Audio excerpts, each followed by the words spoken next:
Wolfie. Explain more. No, don't explain more. Or explain more, but Cluze don't. Because if you say it now that we're recording, we're gonna have to talk about it on the show, and I don't want to. Oh, because that's yeah. not Just news. keep it in the chat. I'll just keep it in Yeah. the chat. I'll go ask in the chat. Okay. Sorry.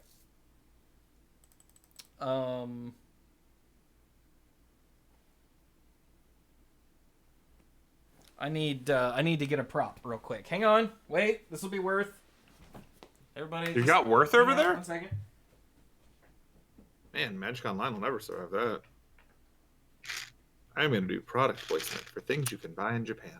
I don't have any Okay. props. Got my prop. I've got a jar of change on my desk. I'm holding this up because it's kind of like what Cluze has. Hang on. There we go. Oh, it's mean, not this- dusty. It's old. I thought it was dusty, but Wait, are we doing old NES things? Because I can grab Okay. some of those now. it's an If I NES wanna advantage. Pretty sweet. Point at Squee. He's that away from me. I also forgot that I didn't have my headset on, so I couldn't hear you guys. All right. We just solved all the world's problems while Damn you're it. gone. That's okay. We're being recorded. It's fine. Oh. We'll make new ones. Crap, we are?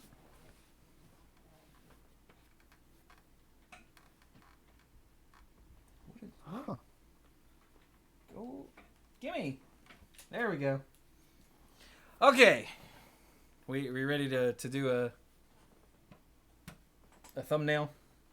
I'm going to hide behind mine the way Cluze hides behind his.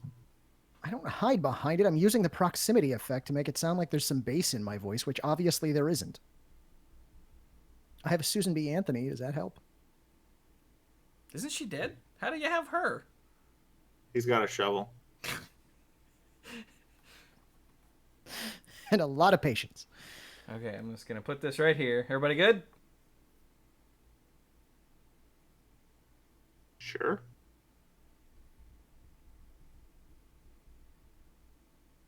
Okay, that'll work. Haha. Because you need to have every advantage you can. I have this one. Nice. You could use that to drive the Statue of Liberty. You could. When I was young, I did not have an NES, but I had a friend who had an NES. I had a computer, and I had like a standard, what you picture as Atari joystick on my computer. Wow. So I never really got the hang of gamepads when I was young, and so when I went over to his house to play Nintendo, he had one of the NES Advantage controllers, and so I would use that because it was easier for me. Yeah. And that's my story. It's not very good. It was vastly superior to this nonsense here. I hated this. Is it a Mad Catz controller? What? No, Oh. it's the normal NES. It's the rectangle. Sure. I just hated it. The only thing that it was ever really good for was a time-stopping belt buckle. That is true. You could also reverse time with it, if I remember correctly. At least once. They were inconsistent. And I think you could press up to jump sometimes. You could, yeah. You could press up to jump. That's how you solve Tetris. Yeah. Captain N jokes. All right, let's go. Yeah, they are quality. Game Master. I bet the mic picked that up. Jesus. It did. What was that exactly? The Or elephant do you kids not know? upstairs. Or should we not ask? Just the neighbors. Just they all wear lead shoes or something. I don't know. But anyway, okay, here we go. Okay.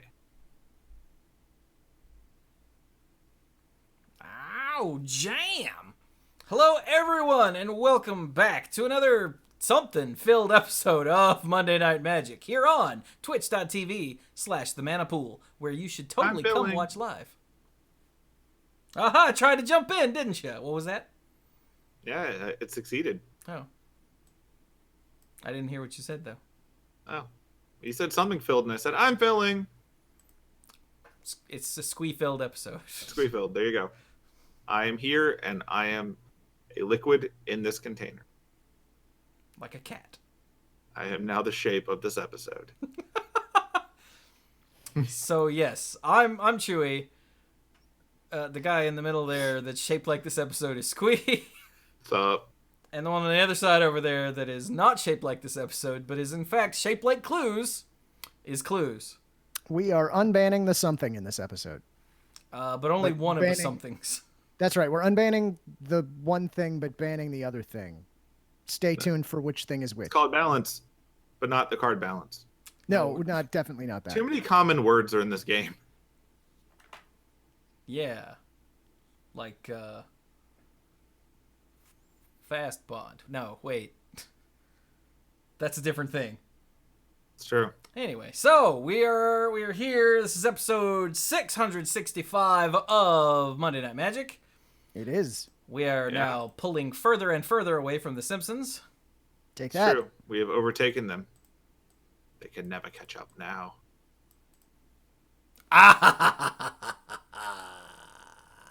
Good. That made me itch. Okay, Good. so we've got a fair amount of news. Hang on, I'm going to do this slightly out of order. First up is from last week, but after we recorded last week. It's, hey look, the Hall of Fame thing is happening again. Oh, look at that. Yeah. So, here's the list of people that are available, or what's the word, eligible. There you go.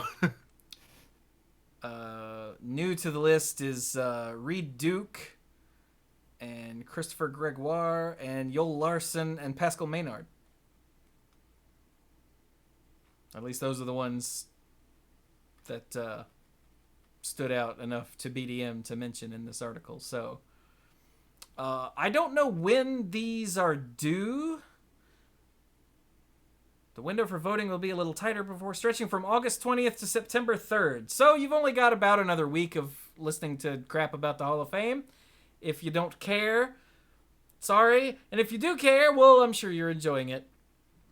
I know that on the 20th and the 21st, my Twitter feed was like all Hall of Fame nonsense of people with votes talking about it and people without votes talking about it and other people weighing in who had no say and it don't matter. So Yeah.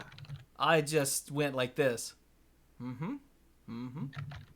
I see. Because I don't get a vote. Yes. So I was gonna say don't care. we collectively on this show have as many votes as we have preview cards, Aw, and now we're all sad again. we Well, are. I guess we know what you have to do to get a vote now. Preview cards? Preview. I don't think that's how that works. I don't think it is either, but it's a good operating I theory. mean, I've never had either, so how could I have both? I mean, I've had preview cards since that I still don't have a Hall of Fame vote. So Oh, well, okay then. yeah. So much for that. Yeah. But oh well. So that's fun, the BD. first thing. But the most important thing today, Tights. Wait. the tights. Yes. I thought that was a different episode. It was, yeah. Okay. The Banned and Restricted update has happened. And Nothing. Ooh. Oh wait, everything changes. Legacy it's- remains unharmed. This is true. Yeah, Legacy is untouched. Everything else got touched pretty hard. Let's start with Standard, where the rampaging for Osadon has been unbanned. And that is because the mono red decks have fallen off some because of things like Scape Shift and the Orzhov Vampires deck. And they want to give red some ways to fight it. And Rampaging for Osadon is a good way to do that. So It does that, yeah. there you go. It should be noted, this is on Arena. It is still banned in Best of One because Best of One has a different meta where red aggressive decks are already doing well. So rather than make them run over the Best of One format, they're just going to leave it banned there. So Rampaging Frostodon will have about a month to run around and rampage before it cycles out. is it just a month, really? Yeah, it's coming up fast. Oh, Yeah, it's almost September. I don't know when the next set comes out. I have believe zero it's idea. the beginning of October. Beginning of October sometime, yeah. Oh, okay. So it'll be have a little bit of run around dinosaur time. Yay! And look at him. He looks so happy to be out. Look at him. He's like, look at this thing. They thought this Triceratops could keep me out, but I ate my way out, and I'm back in standard. Little bit of You rampage. see, when you're banned, they put you in a Triceratops. That's science. That is science, yeah. Let's see who else has gone into Triceratops or taken out of Triceratops as we go down the list. I'm not sure that's science, but okay. Have you seen a Triceratops? No. Then you're Then not you're banned. not banned. Oh my god. All right, so Oh, I walked right into that. the big news that surprises hopefully nobody. Hogaak was banned in Modern because it was stupid. Yeah. Yeah, it was. Yep. Into the Triceratops. So yeah, Hogaak is now out. Yeah, allow me Because, to read an understatement. Let's see. Hogaak continues to have a high win rate and an oppressive effect on the metagame. You don't say. Yeah, even when the direct counter to Hogaak, as we said, was the most played card in a tournament, it was still wrecking things. So, yeah. So that was the thing everyone was expecting, and we got it. And lo, it came to pass. But then, other things happened. So, you know how graveyard decks have sort of been a thing for a while now? Yeah. Yeah. Like, basically, well, let's say since, I don't know, Faithless Ever? Looting was printed. Oh, yeah. Well, they realized that Faithless Looting is one of the linchpin cards that makes these graveyard strategies go. You don't say. Yeah, Because it's red looting. it is. And it's red looting for 4 cards. Yeah. For 4 mana. Yeah. It's not even rummaging. It's straight up looting. Yeah, Faithlessly. exactly. There's no faith. So, rather than let some other card be printed that causes another thing that has to get banned later, they're just gonna ban Faithless Looting. I mean, I like to think what happened was they needed to ban Hogaak, right? Yeah. But Hogaak is bigger than a Triceratops. So you've got to lure it into a place where a Triceratops can take it. So you take its favorite toy, Faithless Looting, and you put that in the Triceratops' mouth already. And it goes, oh no, my Faithless Looting, and it runs in there. And then, bam, Triceratops. Both are banned. It's over now. There you go. Whatever he said, I wasn't listening. So, That's fair. yeah, they're also not unbanning Bridge from Below along the similar line of reasoning, because as more cards get printed that interact with the graveyard, things that just dump cards in the graveyard for essentially free, because 1 mana might as well be free, is, well, they're going to continue to be a problem, so maybe let's not? Maybe let's not. Yeah. So yeah, that... Plus, they want more of the gameplay to actually be on the battlefield. So that's a good way to do it. Yeah. So that's a thing that I actually thought sometime last night. I was like, it would be a real funny thing if they decide not to ban Hogaak and instead just go with Faithless Looting. And then I went, no, that's silly. And I didn't say anything to anyone. I could have been half genius. I said half. Did you sleep with your tinfoil hat? No, I don't have a tinfoil hat. Well, then they heard you. Damn it. Yeah. So yeah, that's a thing. That's a pretty big thing. That affects more decks than just Hogaak. Like, the common consensus now is that the Phoenix decks are if not dead, then they wish they were dead. I don't know how the Arc Light Phoenix decks work without Faithless Looting. We'll find out. Hey, look, Modern's interesting again, everybody. They did their job. Hooray! And that's great because no one was playing Modern. It wasn't the most popular format. Well, except there's a problem now. Oh? We're not done. Oh, what else got banned? Well, Nuttin. Oh, But we'll find out. Stoneforge Mystic has been unbanned. Oh. Now, if I remember correctly, hang on. Let's go to the banned and restricted list timeline. Stoneforge Mystic, yes, was on the day 0 ban list. Yep. So Stoneforge Mystic has never been legal in Modern. And now it is. Stoneforge banned in Standard back when they didn't ban cards in Standard Mystic. Yeah. And they are convinced that, much like Jace the Mind Sculptor and Bloodbraid Elf, that the card pool of Modern has evolved past Stoneforge Mystic being a major, massive, overpowered problem. Now, there have been a lot of people that said that Jace the Mind Sculptor was going to kill Modern, and Jace the Mind Sculptor barely made a splash. Yeah. Yep. I don't think anyone thought Bloodbraid Elf was going to destroy Modern, but Bloodbraid Elf didn't really do I was gonna say, I think hell of a lot. we all did think it would have a bigger impact, but I don't know that it did. Yeah, so Modern has Stoneforge more tools Mystic for getting you free stuff, so it's not quite as powerful as it was in Standard. Yeah.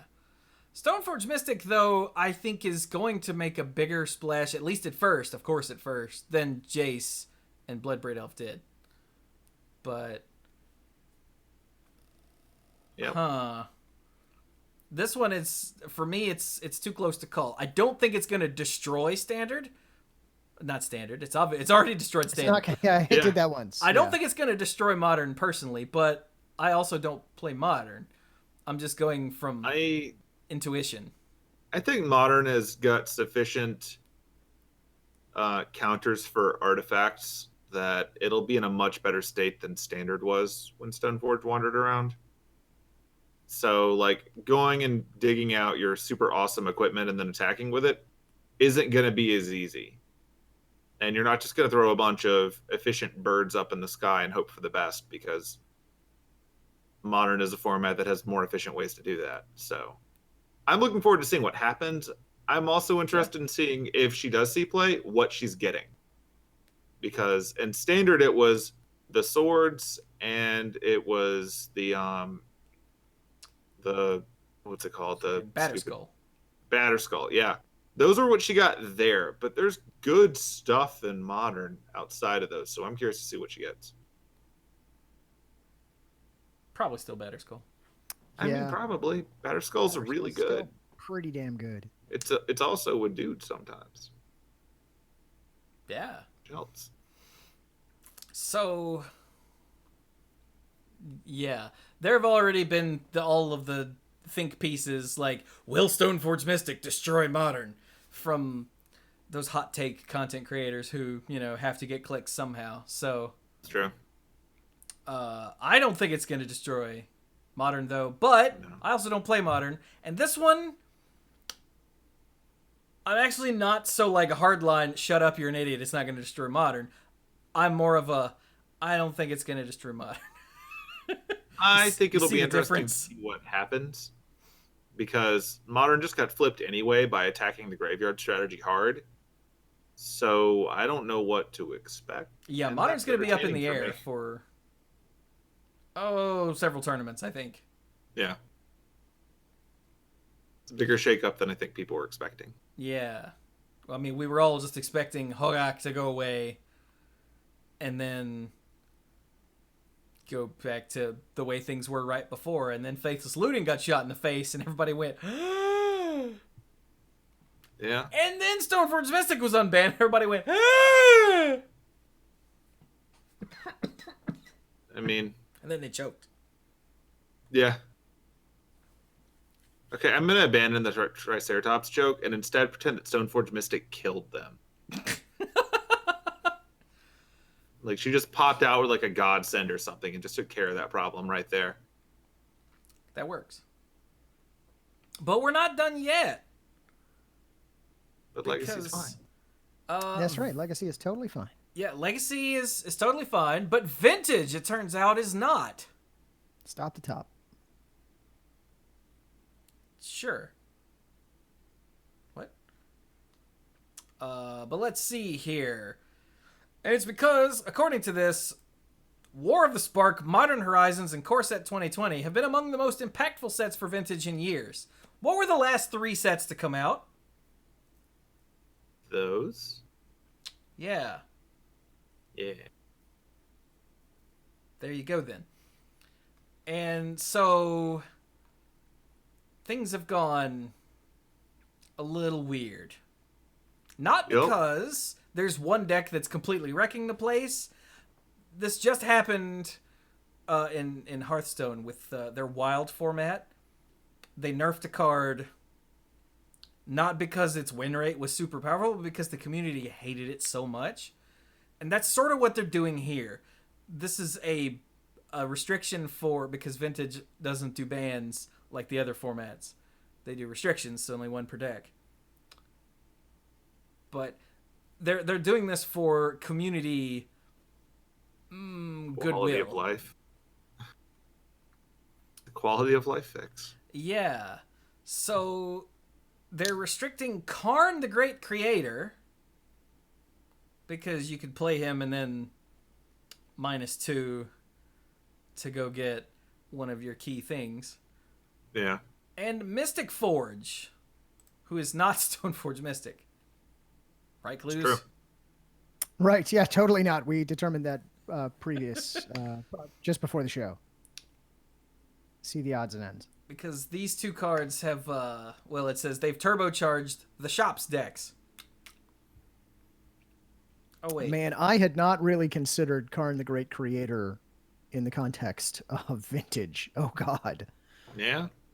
Yeah. Wow. Also, his static ability basically says your opponent can't play. So it becomes a race to see who can get their Karn out first. Yeah. Yeah. Never will you see $1,000 on the other side of the board turn off faster. Yeah. So for those who don't recall, Karn the Great Creator has the static ability. Activated abilities of artifacts your opponent's control can't be activated. Yeah. That's kind of important in Vintage. And it doesn't say unless they're mana abilities like lots of these things have in the past. It just says they can't. So all those Moxen and Lotai, I don't know. Lotai? Yeah, none of that stuff works anymore, so your opponent is on like a land for the rest of the game until they die, which won't take long. Your opponent is on game 2. That's what I meant to say, yeah. So that's silly. And that's silly. So now he's restricted. And so is Mystic Forge. Yep. Because, the ability to just run through the top of your deck. Yeah. To get artifacts out more quickly, especially since lots of them are free. Maybe let's not have that going either. Yeah. All right, then. So that's it, right? No. Nothing else? They thought about Sphere of Resistance, but they're going to wait and see how this affects the meta first. Let's see here. Oh, and Golgari Grave Troll. Mm-hmm. Poor Golgari Grave Troll just cannot catch a break in any format because he was banned in Modern. Then he was unbanned in Modern. And then he was a bad boy, so got banned in Modern again. And now he's been restricted in Vintage because of the Bazaar of Baghdad decks. And Force of Vigor, it turns out, is anti-Graveyard Hate. Graveyard Hate. There we go. Hey, somebody's following. Chifuji. Well, thank you for the follow. Welcome to the pool. Oh, So that yeah, reminds me. that's 3 restrictions: Karn, Mystic Forge, and the Grave Troll. Just get rid of those. So surely we're done, right? Because it's vintage? Yeah, surely. Yeah, surely. Well, it turns out that's also still not the case, because, hey, Cluze! Yeah. There is a blue card Yeah. that, even though you hate blue cards with every fiber of your being, I do. there was one printed a long time ago Yeah. that was played in Legacy that you hated with every fiber of everyone's being. Do you remember what that was? Are you talking about a card that I actually put in my mono red burn deck? Because I did? Yeah. Yeah, I know that card. Why did you put this card in your mono red burn deck? Fight against this card, honestly. So I assume we are talking about mental misstep here. We are. Yeah, it was one of the biggest, how shall I put this, missteps in Magic's history. Was Phyrexian mana, and Yeah. wow, was this card horrible for, well, anything I played in Legacy. Yeah. Bad for the game, bad for America. And bad for Cluze. And Bad for Clue. Mental Misstep was banned in Legacy, if I remember correctly, for a very similar reason. Yeah, it pretty much was. I mean, there's so many spells that cost 1 mana that are played in, because for those who don't recall, Mental Misstep cost 1 Phyrexian blue, which is stupid because Phyrexian mana was dumb. Counter target spell with converted mana cost 1. Yeah. So I don't know if you know this, but a lot of cards in Legacy that people play cost 1. True. Yeah. Which means everyone played Mental Misstep that was already playing blue. Yep. Which then means that everyone not playing blue played Mental Misstep so that they could have an answer to their opponent's Mental Misstep. Yep. If you've ever wanted to see what happens when a format starts at 16 life, mental misstep. I do, however, distinctly remember when it was banned, because it happened right after my buddy Jeff got his foil playset of Mental Missteps. I really thought you were going to say it happened right after you got that monkey's paw. No, but yeah, it was quite the thing. I mean, look, again, anytime there is a card that gets, like, an off-color card that gets played in, like, every deck, it's probably a problem. We're gonna need to. That's a warping of the metagame in ways that are totally unhealthy.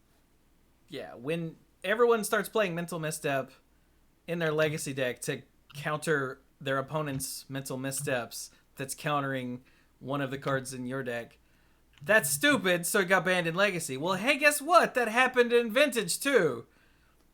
And so they're restricting it in Vintage because that's 4 deck slots that just nobody gets. Because all decks have 4 Mental Missteps. And now it's only 1. And that's dumb. So now it's only 1. Yay, freedom to build decks properly. Gross. Very. So now we're done, so right? That's it, right? Yeah, there can't be anything more. I mean, we go months with the entire banned and restricted update being no changes. Yeah. The Triceratops is fed. No, wait, hang on. Someone else has crawled their way out of their Triceratops. Ah! Yeah? And it's again in Vintage. It's Fast Bond. Fast Bond is a very strange card. It's very old. For a single green, it's an enchantment that says you may play any number of lands on each of your turns. Whenever you play a land, if it wasn't the first land you played this turn, Fast Bond deals 1 damage to you. Oh no. Yeah, no, not that whole 1 damage. Oh, my life total. That was going to be used for Phyrexian mana. Oh no. For Mental Miss. Oh. And so, It says, since most vintage decks rely heavily on artifact mana and play fewer lands, chances are that a deck built around Fastbond would look quite different from anything in the current metagame. Yeah.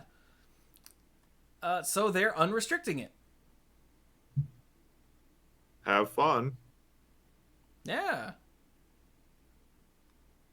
And also, they discussed unrestricting Windfall, which I don't know about that, and Necropotence. Huh. This is a bold world we might live in.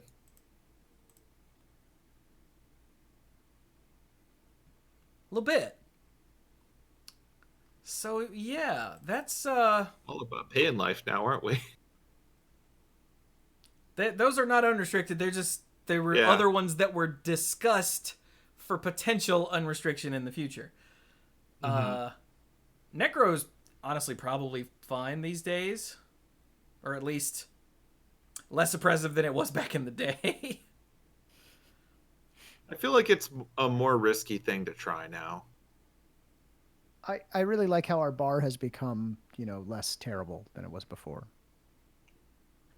I mean, that's what happens in a game that's been going this long. Yeah. Is the things that were massively OP back then are laughable now. Like, Jace the Mind Sculptor was gonna break Modern. He didn't. And that's not even that long ago in the lifetime of Magic. Admittedly, Jace cost 4. Hey man, Necro cost 3? Sure it does. Sure it does. Dark Ritual is fine. Sorry, that's a mana pool joke. Here I am on Monday Night Magic. So yeah, that's the full BNR update. Rampaging Frostodon unbanned in Standard. Hogaak and Faithless Looting banned in Modern. Stoneforge Mystic unbanned in Modern. Karn the Great Creator, Mystic Forge, Mental Misstep, Golgari Grave Troll, all restricted in Vintage, and Fast Bond unrestricted in Vintage. These are effective. Do what? And Legacy, still the king of all formats. Apparently. This goes into effect on the 30th, which is what, Friday? Yeah? Yeah, it's this week. In Magic Online, it went into effect immediately. And on Magic Arena, it'll go into effect on September 4th. So next Wednesday. And the next time we can break all the formats will be October the 7th when the next BNR announcement occurs. Yeah. Da-da-da. Ba-da-ba. So that's a thing. Now, there was a thing that Cluze put in the show notes that I forgot to open, so let me... Okay. Yeah, so since several people were asking, hey, okay, these are all those formats, what about Commander? How about the Commander banned and restricted? Let's get the Commander banned and restricted update. Yeah, Sheldon, he tweeted that, a reminder, they announced their BNR quarterly on the Monday after the pre-release. So they're not scheduled to have one now. Stick around. Because that was the first thing I asked when we were talking about this before the show. I'm like, okay, where's the Commander update? And Cluze was like, no. I'm like, what do you mean no? I mean, no. It means no. He might even mean hell no. I asked him what it was in Spanish, and he still said no, so it checks out. It does. What about French? No. Okay, then. So that's the big news. It's true. Because that's pretty big. If you play Modern is now different. If you play Modern or Vintage or even Standard, it's something to think about. Yeah, so if you tuned in here to find out what our thoughts are on how this is going to affect Modern and Vintage, we don't really have a lot of that. Because I expect less Hogaak in Modern. I do expect that a little later in the show, when we get to some deck lists, you're going to see something that you won't see again. So stick around to watch for that, because it's going to be quite a thing to behold. It might be deck lists. So, let's talk about this strange little bit of news that popped up last week. And that is Hasbro announced that they're removing plastic from toy and game packaging. Yeah. According to Not this, really sure how I feel about this one. we're on MarketWatch.com. According to this, Hasbro said Tuesday that it will begin phasing out plastic from new product packaging starting in 2020. That will include window sheets, shrink wrap, elastic bands, and more. Virtually all plastic packaging will be eliminated by the end of 2022. So there's some, there's some. I'm not gonna call it marketing speak here, but there are some words that worry me. Like virtually all plastic will be eliminated by the end of 2022.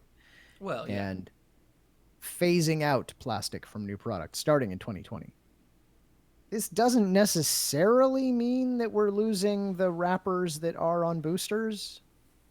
They might try something, more environmentally friendly, but do you remember the packaging that was on Modern Masters? Yeah, that stuff that you could... Yeah, you I could opened totally, and closed it all the time. Yeah, that stuff you could Yeah. totally open, take out the cards, put in other cards, and reclose, and no one would ever be the wiser. Yeah, Till that they stuff. opened it, Yeah. Yeah, I remember that, yeah. I can also tell you that those packages, while definitely better for the environment, were really a pain to try and do anything with, right? Because first of all, players, please stop leaving your wrappers on the table, and no, Right. do not put them in the table number. It's not what that is for. But at least those were relatively easy to crumple up and clear away. But the those cardboard ones or Yeah, they don't paperboard crumple. ones, they don't crumple. They were a pain to try and do anything with. Now, I hope they come up with something, but I hope that's not it, because it had some flaws. I'm pretty confident that if they're making this announcement now, they've already come up with something and messed with it. Because they've obviously put a lot of effort into, researching what they're going to make their cards out of and all this other stuff. I'm sure there's going to be something that makes sense. Oh, wait, And I'm sure- hold on. Tinfoil hat time. There's not going to be any packaging for Magic cards because everything will be digital. I don't think that's how that works. Yeah, I don't actually believe that. I'm just. I thought you were going to say tinfoil hat time. Your cards will come in a tinfoil hat. And I'm like, cool. brilliant! That's not plastic. So yeah, we don't know what this means for Magic yet, because no one does, but it's a thing that could have Magic implications, so I thought we would mention it. Yep. And We'll make reference back to this at some point in the future when they tell us what it is. Yeah. Right. And yes, that is the entirety of the article. Everything else is just ads. And how. Oh, and there are two comments. One that says, great, I will recommend them. And one that says, okay. So good on those commenters. That is the range.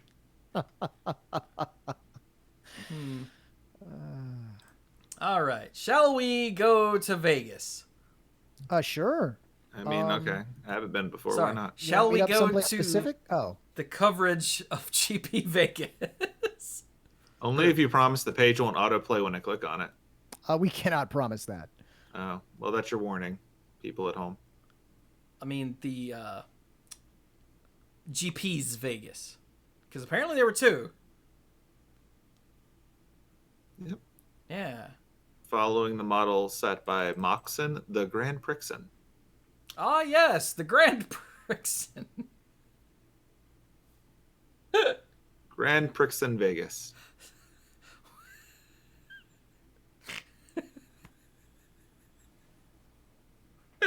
Okay, you're laughing at that way more than you should. That was not a good joke. That's because I heard it in somebody's voice, and I can't place it now. Huh. Oh, I just got it. So, quick aside, I've been watching the Looney Tunes Golden Collections. I have all 6, and I've been slowly working my way through them. And the last one is wartime cartoons. Ooh. Uh-oh. Those are special. Yeah. And one is called Hair, Herr, meets Hare, Hare. Oh, no. I This remember might that. be reversed. And it's where Bugs Bunny ends up in the Black Forest tormenting Herman Goering. And when you said Grand Prixen, I heard it in like the Mel Blanc doing Herman Goering voice, and it was like Grand Prixen, and it was just, for some reason, that struck me as the funniest thing I'd ever heard. We have definitely gone to a place I did not expect tonight. That's what we do. You thought you were going to Vegas, and yet here you are. And yet, here I am. You took a wrong turn at Albuquerque, sir. That cartoon is the first time ever that Bugs Bunny said that he should have taken a left turn at Albuquerque. There's some history for you. Is it? It is. Huh. But they don't ever show that one anymore because it's... yeah, there's a lot of reasons. Stuff. Yeah. Actually, there isn't as much of like the weird propaganda stereotyping thing from other wartime cartoons in that one. Actually, I don't think there's any. I believe you mean overt racism. Yeah, there's none of that. It's not making fun of any group of people. It's picking on Herman Goering and Hitler directly. And it's fine to pick on them. Because they were monsters. We as a society have accepted that. Yeah. So, yeah. But anyway... It's also the first time that Bugs dressed up as the Brunhilde. Oh, wow. You know, in What's Opera Doc with the, kill the wabbit, kill the wabbit. That was actually, that whole thing happened first in Hair Meets Hair. Anyway, I'm big on Looney Tunes and its history, all right? Shut up. It shows. All right, join us for the Looney Tunes podcast. Yeah. I'd probably listen to that. But okay, so let's go to Vegas. Doodly-doo, doodly-doo, doodly-doo. Boom. So here we go. Vegas happened this weekend. There were two. There was a modern GP and a limited GP. Yep. And there was video coverage. But that means that when there's video coverage, there's like no text coverage. We don't get deck lists. We get nothing. You'll get video. So, the cool thing about that is, though, if you go to Star City's website, there are the deck lists. In order. On Star City Games. Congratulations, Star City. You have poached my attention from Channel Fireball at their own event. And not on Channel Fireball. So, Yeah, look at that. Played. Yeah, so how many people were in the modern event? The modern event was 1854. 1854. This is nearly 2,000. Yeah, they were being generous. They were, yeah. Yeah, that's some like astronomy rounding there. Mm-hmm. Anyway, so Simon Nielsen won playing Hogaak, whose deck list no longer matters. Second place was Zhivko. How do you say that? Nettleshev? I don't. Nedelshev? Zhivko. That's a cool name, though. I just wish I could say it. Also playing Hogaak. So it doesn't matter. Sam Sherman was in third on Eldrazi Tron. Tron is one of the decks that people are predicting will be the next big thing, because if you remember, it was one of the big things before all that started to happen. So, yep. And it still has Karn. Stands yeah, to I was reason. gonna say, and I don't see a whole lot here that is affected by that ban list. Exactly. Let's see here. Nam Dang in fourth playing Hogaak. Brett Sinclair in fifth playing Hogaak.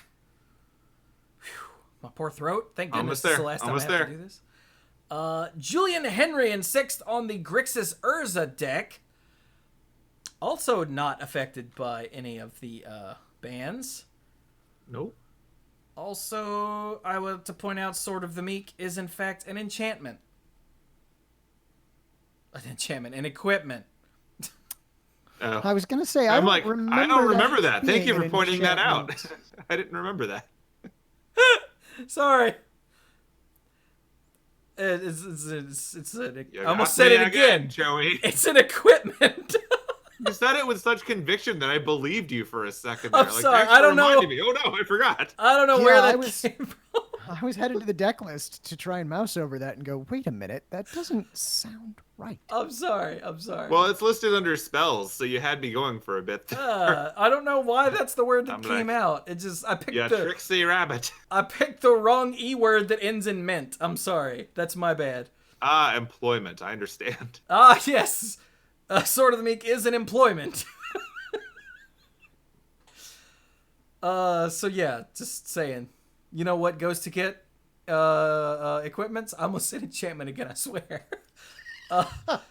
The Mystic Forge goes to get enchantments. Let's So Chewie. Yeah. This one that you're falling apart on is the 6th deck list. It is, yeah. Oh God, of course it is. Of course it is. In 7th, Garrett Hennessy was on Eldrazi Tron, and rounding out the top 8, Aaron Henner was on Hogaak. You'll notice that 5 out of the 8 in the top 8, because that's how many are in the top 8, were throat noise decks. 3/4 of the top 4 in all of the finals. Yeah. So Wait, that's was fun. it really all of the final? Oh yeah, yep. That's It was a mirror battle. wow. That sucks. So yeah, that's the top 8. We can't tell you what the rest of the meta looked like, and it doesn't matter anymore. So whatever. So that was the modern event. The limited event was limited. True. So whatever. 14, Alan Wu. 20 people. How many? 1420. 1420. Okay. It's a large number of people. That is, yeah. But yeah, Alan Wu won. Will Skippin took 2nd. You know what? I'm not going to try to figure this out. 3rd and 4th were Peter Ye and Ashwin Ugale. And then the rest of the top 8 were... Okay, hang on. Okay, hang on. I have to do... Rosen Epen, Jonathan Woodward, Brian Hones, and Daniel Trong. There you go. There's your top 8. Way to limited. None of your cards were banned. Yet. At least not in your format. Yeah. Not unlimited. Oh, man. Think they could ban cards in Limited? No. Because if they were gonna, they would have banned Pack Rat all those years ago, right?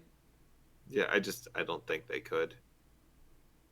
Yeah. No matter how broke-tastic it gets, I don't think they could ban a card unlimited. They could on Arena, though. Well, yeah, I mean, they control that format entirely, but, like, if it's in the pack, you get to play it, unless it's, like, original Zendikar, where they put random old busted cards in the packs. Oh man, that was With the fucking buried treasures. I messed up. Oh, I know. There is swearing on Monday Night Magic. Yeah, I know. I caught myself too late. I mean, let's just run down the rules. Rule number 1, no dying. Rule number 2, remember Wheaton's Law and keep it holy. Rule number 3, there is no swearing on Monday Night Magic. I feel bad now. I feel bad now. That's awesome. It's the second time I've ever done that. On this show or like on podcast? On this show. Oh no, editing Chewie does not exist for Monday Night Magic. The audio gets ripped and it goes out. So no, I messed up forever. Oh well. It's over now. It's all over. I have to leave the show. Goodbye, everyone. Goodbye. Somebody call Tipper Gore. Man, now that Triceratops is gonna eat me. Oh no. Not coming back next upkeep, guys. I'm done. Man, I managed to not even swear when we talked about mental misstep. I know, right? I know. No, it's because I wasn't thinking anymore. This was not at all a thing I thought I would swear about. Oh man. Oh, that's terrible. All right. So Thanks, unfortunately, Limited. there are more things that happened at MagicFest Vegas that we have to talk about. Oh yeah. Not necessarily because they're super important, but because they got the community in an uproar and actually, well, in one case it paints judges in a bad light, and in another case, Channel Fireball actually stepped up and did a thing about it. So let's go find out what that's all about. Okay. So after round 15, apparently, Amaz got DQ'd from GP Vegas. And he wrote a statement where he's all sweet and innocent, and all he did was bump into a judge, and then a few minutes later he got DQ'd. That doesn't sound likely. Yeah. And, like, it says, hang on. Did he edit this?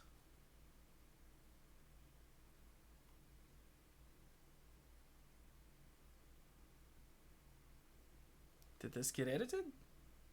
Like, there was a line in here that says something about being, like, afraid to interact with magic judges ever again. I remember that part. But I'm so scared of accidentally touching a judge now after this incident.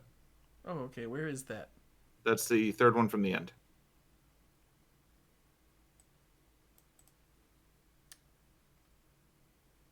Oh yeah, here we go. Two paragraphs above that. I really don't feel this interaction resulting in me getting a DQ is right at all. I thought the judges are supposed to be reasonable and helpful, and now after this event, I outright fear them.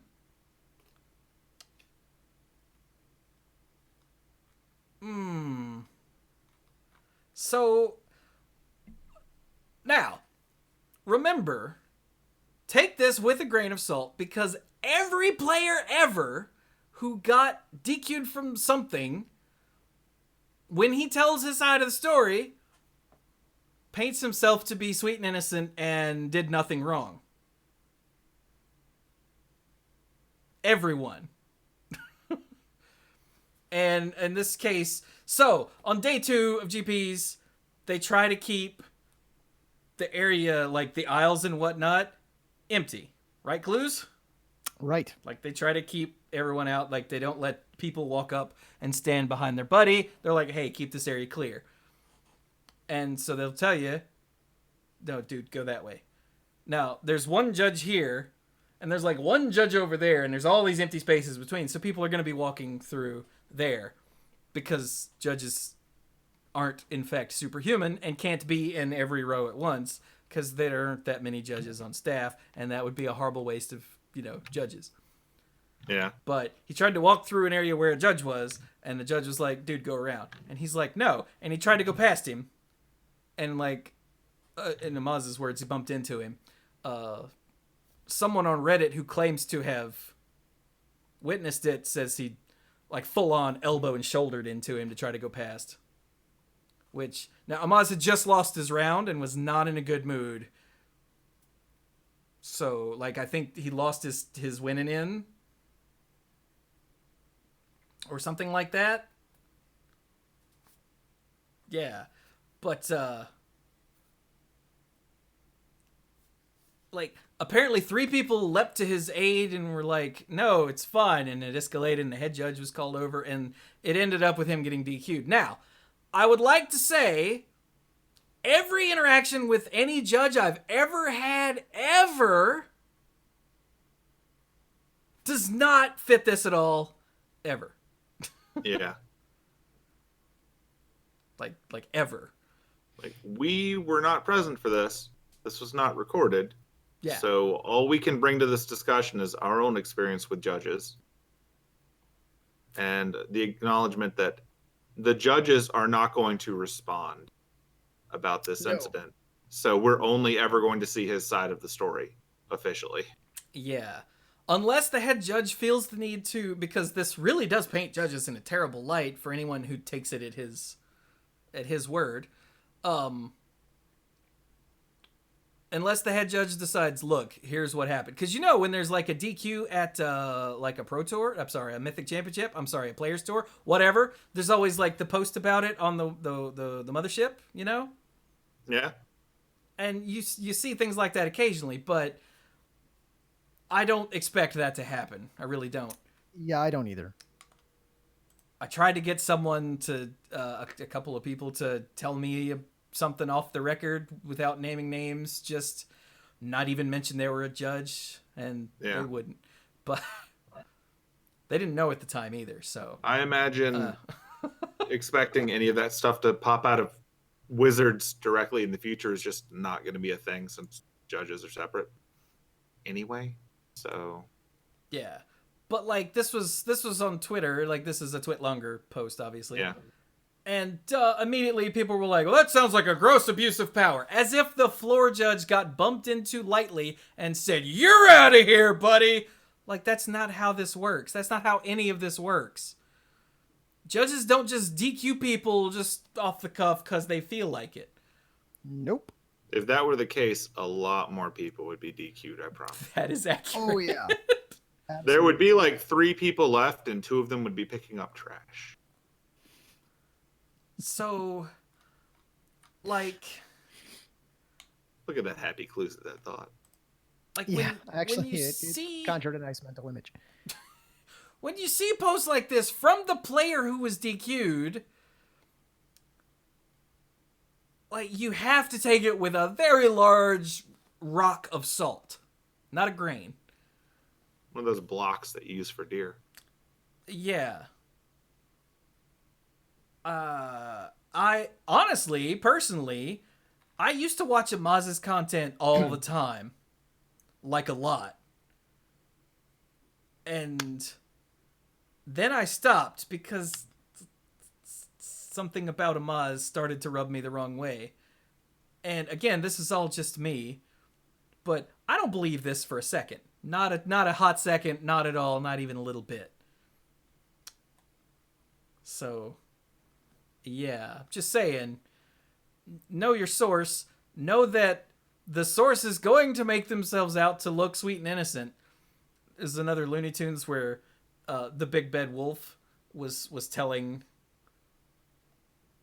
his side of the story, and he's all skipping along tra-la-la, and then these mean old pigs jumped out and started harassing him. It's the same, similar idea. Chewie, do you mind if we mention the closest thing to an official response you might see, which was Ricky's response to the tweets? Yeah. Yeah, so I don't have I'll that let link you anymore. Could you drop it All in right. the Twitch chat Yeah. so I Yeah, can I will click do on it, so. show it on the screen? Of course. Yay! Of course. Video. There you go. Thank you. So Ricky Hayashi, for those who don't know, is a judge, L3 Magic judge, been around for quite some time. He has responded with the following: "This is a they said with only half the story. We are unlikely to get the other half because judges are not allowed to comment on active investigations in public. An independent council of high-level judges reviews all DQs to determine any further action. They will also investigate the appropriateness of the infraction based on all of the information given to them.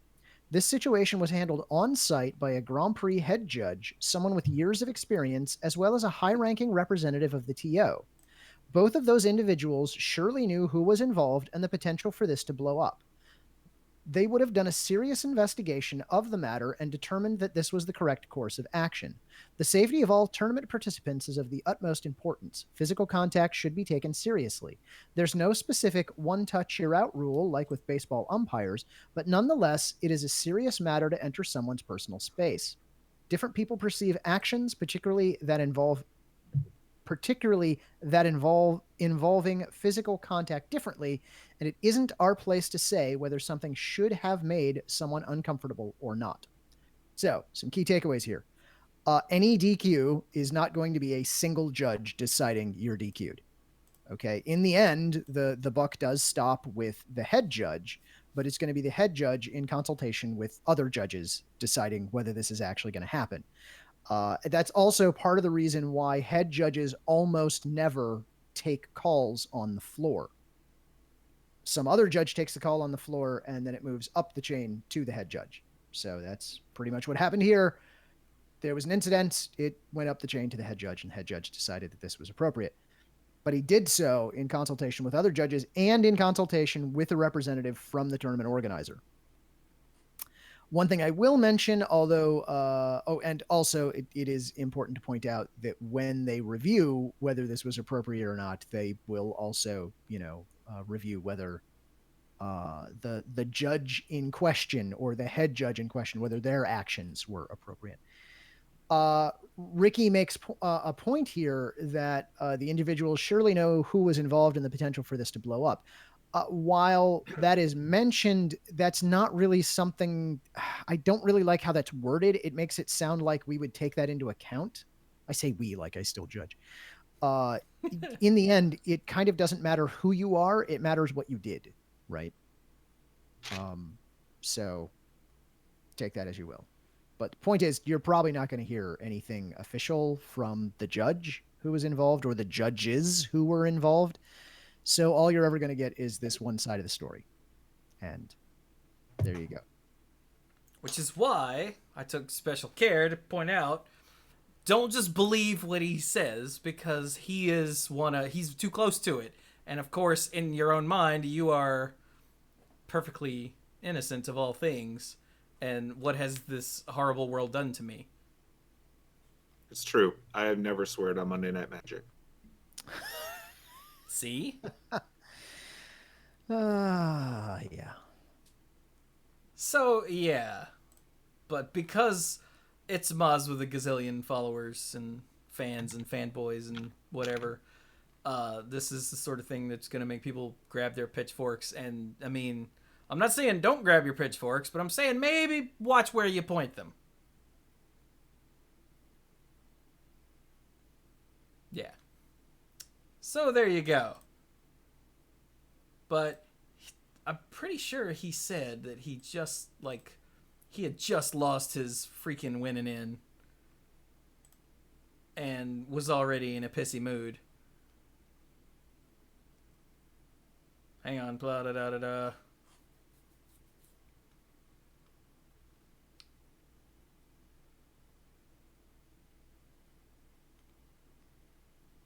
Here we go. This also happened after losing my match out of top 8 in the event already, so I was already in a defeated mental state. $5 says he was really, really upset. The judge was like, dude, go around. And Amaz pulled a, don't you know who I am? I'm going through you. And tried to go through him. And, I mean, Amaz isn't a big dude, so he bounced off. And then this whole thing happened. And then the record scratch. And then you might be wondering how I got into this situation. Yeah. Except you know exactly what happened. Yeah. Yeah. So sadly, that's not all of the drama that happened at freaking Vegas. And this is only notable because Channel Fireball did a thing about it. Mm-hmm. So let's go back. Whoop. So there was an old school event at MagicFest Vegas. Brian Weissman won playing this deck. So this is now, according to lots of the Twitter responses to all of this from people who are in the old school MTG community. Now, this is a format where you can only play cards from back then. I don't know the dates. It doesn't matter. But your picture of your deck list is your deck list. They don't do deck lists and deck checks and whatnot, but this is how it works. They take a picture, and that is your deck list. So this is your record of your deck. So this is the record of his deck. You'll notice, if we go to this picture here, right there in his sideboard, there's a single COP red. See that right there? Sounds like a good investment. Might be useful. Yeah. So there's one right there.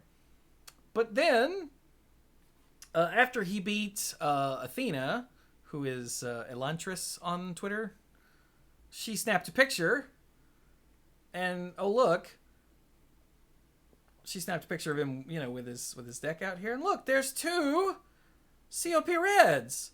Dun dun She dun. was playing mono red, by the way, and she got soundly beaten. And look, there's 2 COP reds. There's 1 COP red. Right, hang on. Right there. There's 1. Yep. And here, there's 2. Against the mono red player. Mitosis. And yeah, this is the sideboard down here. The blue elemental blasts and everything below this line here is the sideboard. And there's two. And you'll look if you go up, there aren't any COP reds up there in the rest of the main. So we looked, don't worry. Yeah, there's literally one COP red, it's right there. And now there's two against the mono red player. It was not stolen at any point from across the battlefield. Yeah. So nowhere else it would come from. This was pointed out after he won that maybe something fishy was going on here. And Brian Weissman gave an explanation. Short explanation. I ran the same 75 for the tourney and had him photograph my testing list, which is what I wanted public. There's no rule requiring you to have your same list photographed. We didn't register decks or anything. Put your pitchforks away. So in this format that is... Hang on, let me check my notes. 25 years old, he's playing really scummy and bending the rules and the spirit of it to get an edge and hide his super secret tech. Oh, that never happened back in the day. Yeah. Well, I'm sorry, always. Sorry about that. Yeah, that always happened back in the day. Now, if you don't know Brian Weissman was one of the first names in Magic. If you've ever heard of The Deck, that was Brian Weissman. In fact, that's what he's still playing 25 years later, because, stick with what works, I guess.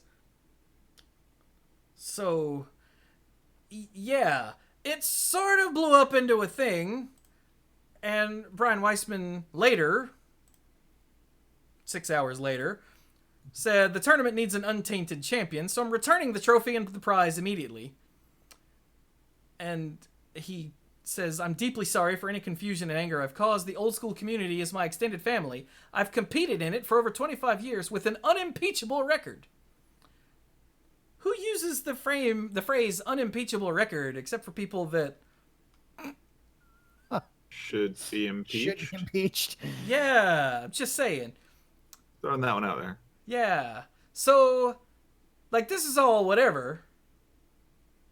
But then, So, does anyone happen to know offhand what the prize was? It was, well, I have seen 7 different answers to that.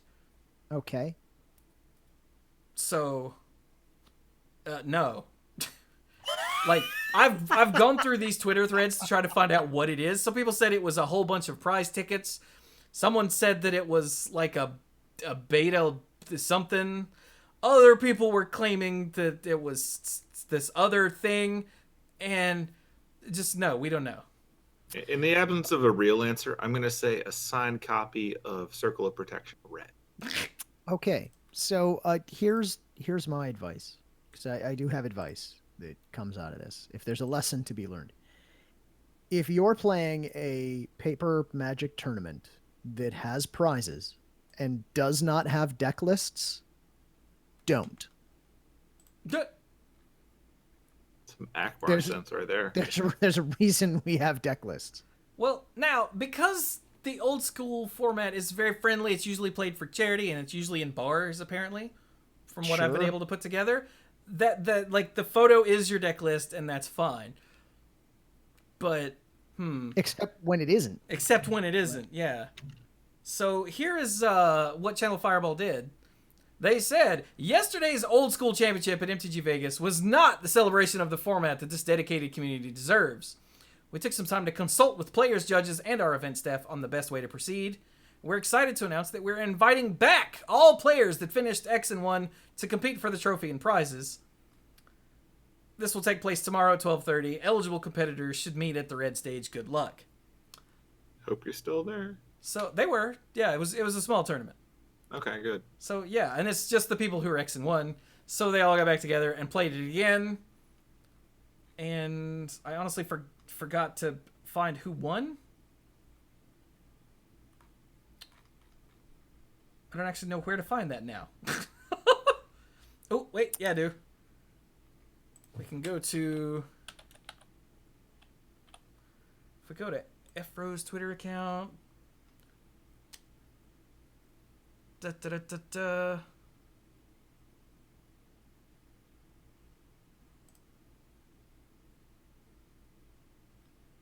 Nope. That wasn't it. By the way, in the chat, JD Phoenix has the actual prizes. It appears to be quoted from Channel Fireball. All right, well, let me pull that up. So we'll show it on screen rather than read it off a chat, because that's weird. Oh, God. Control F, old. There we go. Here we go. Let's go back here. Is there any way to zoom in? No. Okay, well, it's not all going to make it on screen. This event is unsanctioned, of course. All participants receive a Lightning Bolt promo, an exclusive Old School Championship playmat. Top 8 receives 4 foil Lightning Bolt promos. First place gets 1,800 additional prize tickets and the championship trophy. Second place was 1,200 additional tickets. There you go. All right. Do we know what 1,800 additional tickets gets you? It was a $50 pack entry of Homelands? Fee. I don't know. So, like, that's not a small number? $50 entry fee?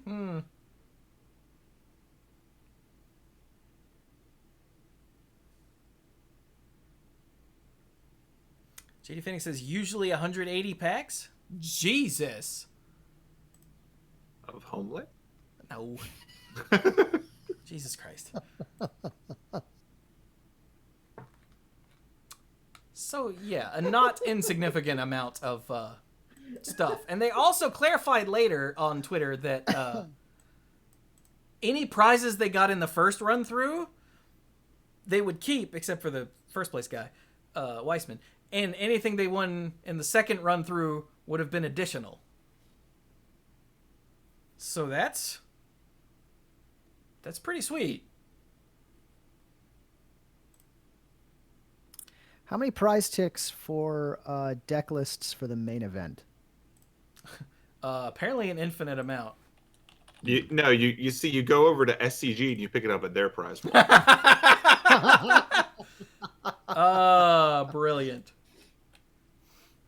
So yeah, like I said, this is notable mainly because Channel Fireball events jumped up and fixed it. They made it right. So that's why this was notable. Like, for an event that wasn't sanctioned, that's really cool. But yeah, it's a shame. If he's not directly cheating, he's being super scummy, and that's a shame since he's one of the oldest names in Magic. Yeah. Oh, that's bad. But, you know, whatever.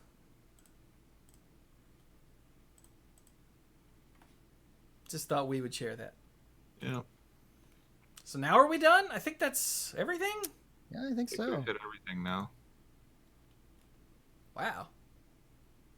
Okay. That didn't take as long as I expected. Yeah, like there wasn't much else posted. Like Mara put out a state of design thing, but there wasn't anything exciting in there other than a comment on how great it is that we haven't had to ban cards in a while. So it's funny, but not really worth discussing because it was obviously written before today. Yeah, I read that article today because it ended up in the show notes, and I was like, "Oh, what's in here?" And I read it, and I went, and then I deleted it from the show notes. Yeah, there's not actually meat to it. Yeah, there's literally no reason for us to talk about it. So, What is this? When did this happen?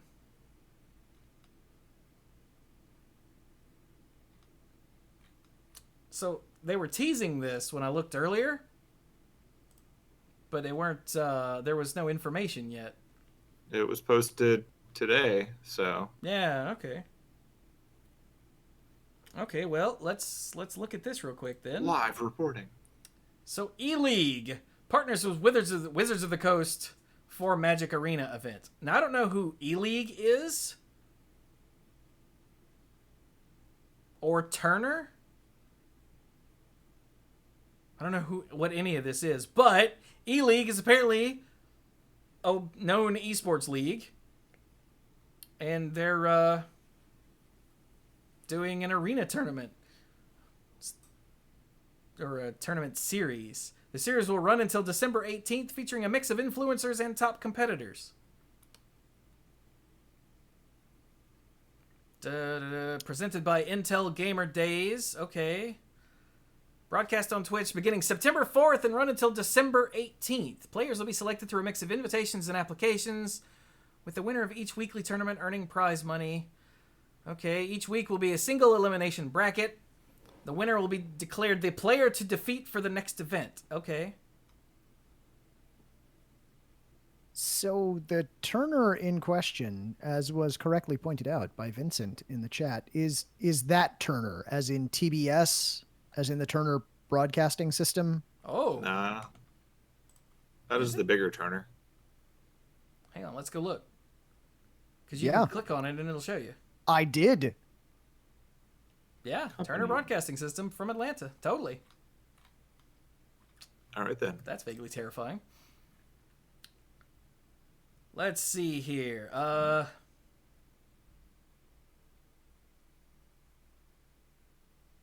Well, that's really all it says. But I'm guessing this is a big deal? It kind of seems like a big deal. Yeah. I'm sure it will be a bigger deal when Wizards gets around to announcing it themselves. Wizards, this just went up, so Wizards doesn't necessarily announce things like this themselves. Like the Red Bull thing, Wizards... Oh, you're right. Yeah. Yeah. Wizards waits to... They announce their own stuff. Yeah. So, Well, more details will pop up in some form eventually anyway.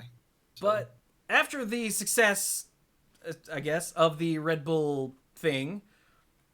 I forgot what it was called already, so apologies for not really caring. But this is just another sign that Magic Arena is diving headlong into the esports thing, which is good because esports thing is where the money and the audience is.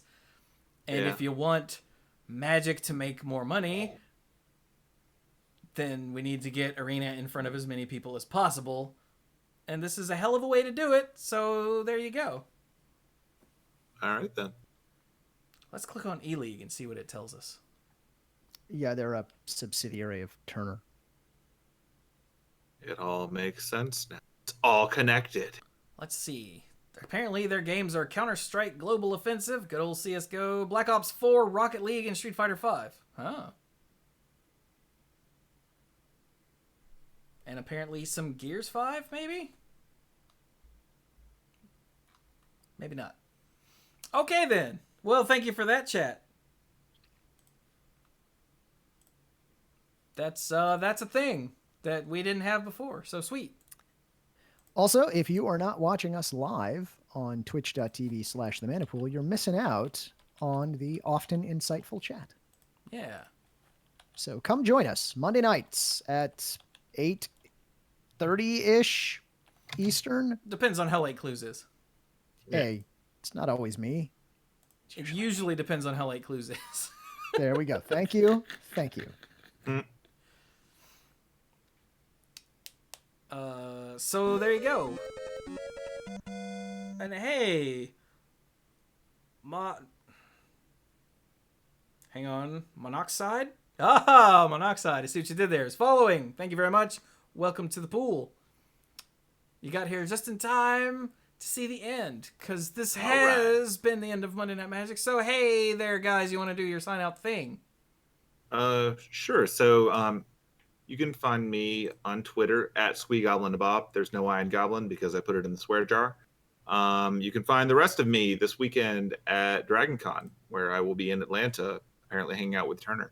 No, I mean, at DragonCon will be fun. A lot of nerd stuff. It'll be great. If you're going or you're going to be there, let me know. We'll hang out. It'll be awesome.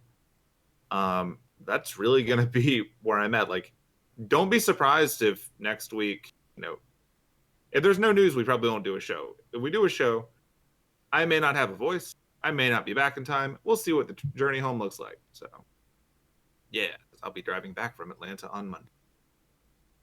All right. That's really all I got. So go Cluze. Okay, hey, if you want more from me, I am at Cluze on Twitter, spelled just like it is in the show notes. I'm highly skeptical that we're going to have a show next week, but we'll see. School's starting up for a lot of folks. It is back to school season. So, to everyone who is headed off to college or teaching college or tangentially involved in college, good luck this fall. You can do it. I hope. I hope I can. Oh, God, I hope I can. PAX Prime. That's right. I'm still calling it PAX Prime, aka PAX West, is happening next weekend. Normally I would go. This year we are not going. So sadly, if you're going to be at PAX, you won't find me there. Sadly, but we had to buy a new air conditioner and furnace, so kind of didn't have the spare change for flying across the country to Seattle this time around. So it is what it is. But if you're going to be there, I'm sure there'll be a Magic panel. Go check it out. Hopefully it'll be cool. I think our best bet for any news next week might be whatever happens at PAX. So I don't there's know. that, I guess. They haven't said anything about PAX, have they? They haven't that I've seen. Like, but they were hyping up all the magic that was going on at whatever the last two big cons were. Gen Con and whatnot. Gen Con and what was the other one? San Diego. Yeah, Comic-Con. There we go. Yeah. Yeah. And I haven't heard any hype for PAX West. Well, maybe nothing will happen there. Who knows? I don't know. We'll That's find weird. out sometime in the future, let's say. And hey, Saint Seagull just subbed for the 6th month. Thank you very much. Nice. Twitch Prime. Oh, yeah. Sorry. No, it's all good. It's all good. Let's see. Anything else going on that I can think of? No, I guess over to you, Chewie. Hi, I'm Chewie. I Hi, do lots Chewie. of things. Hi. Be sure to add something to the swear jar there, nerd. I did. It was my eye. That's weird. Yeah, well. Now jar of eyeballs. We've got stuff going on all over the place here on twitch.tv/the Mana Pool. We do the live show of Monday Night Magic and the Mana Pool every week. Monday Night Magic is on Monday nights. The Mana Pool is on Thursday nights. Come hang out and join in. It's fun. I also stream other stuff. Here lately, it's been a lot of Hearthstone because I'm trying desperately to push to Legend. I made it all the way to rank 1. I was 3 wins away from Legend, and then I started a free fall that took me all the way back down to rank 4. Today, I climbed my ass back up to rank 2. So I'll be doing another stream tomorrow, almost certainly, unless I get a drive, because that pays money. That will be me trying desperately to make it back to Legend now that the nerfs have gone through before the season ends on the last day of the month.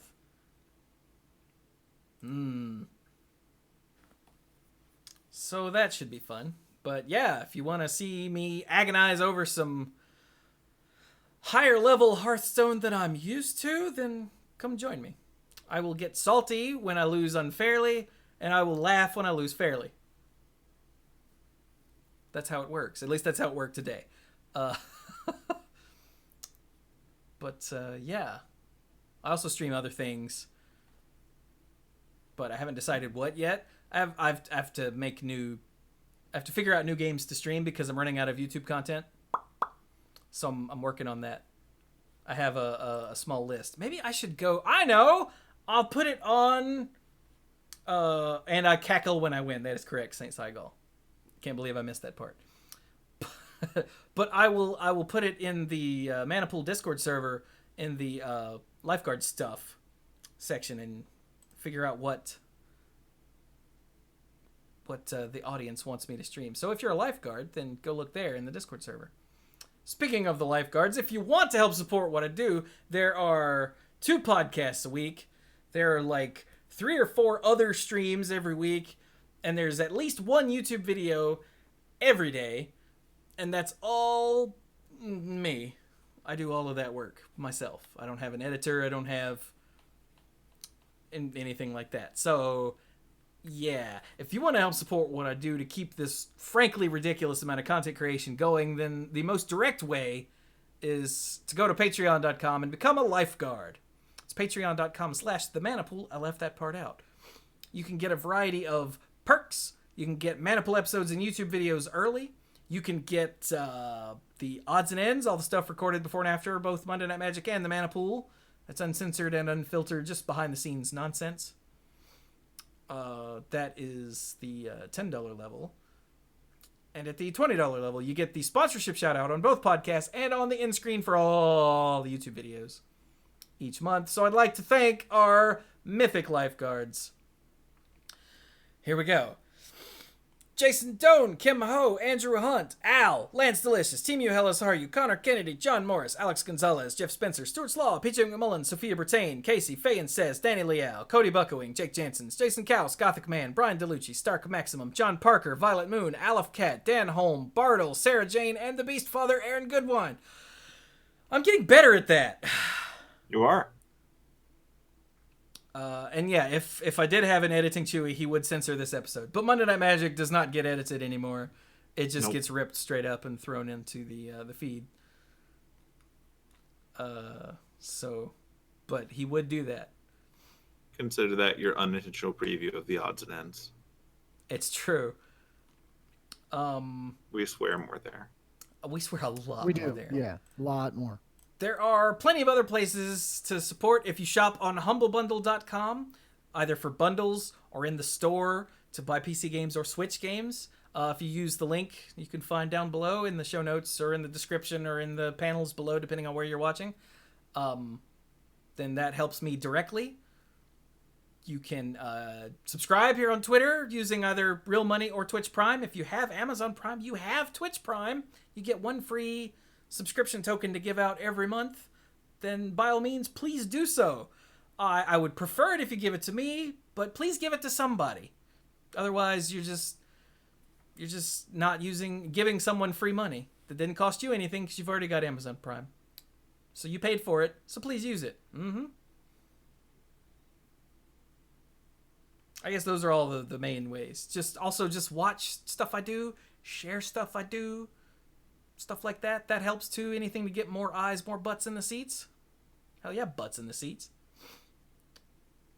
So with that, are we done? We're done now, right? That's everything?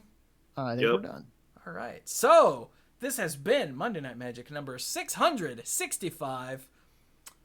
Real quick, are there any tournaments next week? Richmond is Modern and is this weekend. The Star City. No, you gotta go to the other website because it's not on the channel Fireball.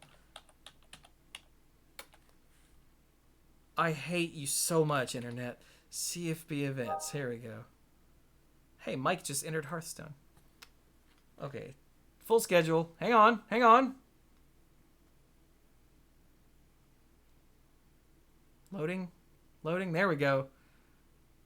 Okay, there's no GP event this week, and there's only a Star City thing. So I'm going to say we might not record next week.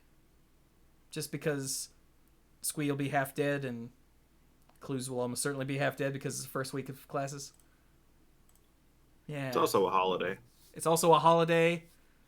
Oh, that's true. I might have actually a family thing I have to do that night. We'll find out. But anyway, this has been Monday Night Magic number 665. We might not do an episode next week, just so you know. Thank you all so very much for joining us, and go play some not Hogaak Modern, let's say.